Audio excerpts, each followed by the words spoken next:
సిద్దిపేట జిల్లా హుస్నాబాద్ లో మంత్రి పొన్నం ప్రభాకర్ ఉదయం పర్యటించారు. పట్నంలోని తోపుడు బళ్ల కార్మికులతో మంత్రి ముచ్చటించారు.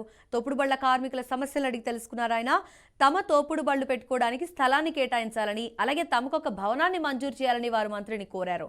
వారి హామీలు నెరవేర్చేందుకు కృషి చేస్తానని మంత్రి పొన్నం వారికి హామీ ఇచ్చారు.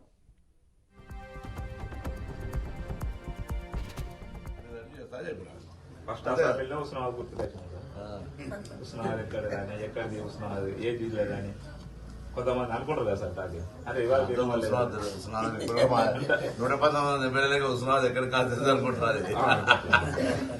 ఫస్ట్ ఒకసారి బ్లడ్ టెస్ట్ మినిమం సిబిపి అవన్నీ ఒకసారి చేస్తాం అన్న. మీరు కూడా చేసుకొని మన అందరం చేసుకొని మీరు కూడా చేసుకుందాం చేద్దాం. మరి చేసేదంటే కొద్దిగా ఏదైనా విటమిన్ లోపం ఉందా, లేకపోతే రక్త కణాల లోపం ఉన్నాయా, బీపీ ఉందా, షుగర్ చూడొచ్చు. ఇంకా అందరికి ధన్యవాదాలు. ముందు మీరు అందరు కష్టపడి నన్ను గెలిపించారు. హృదయపూర్వకంగా ధన్యవాదాలు. గెలిపించినందుకు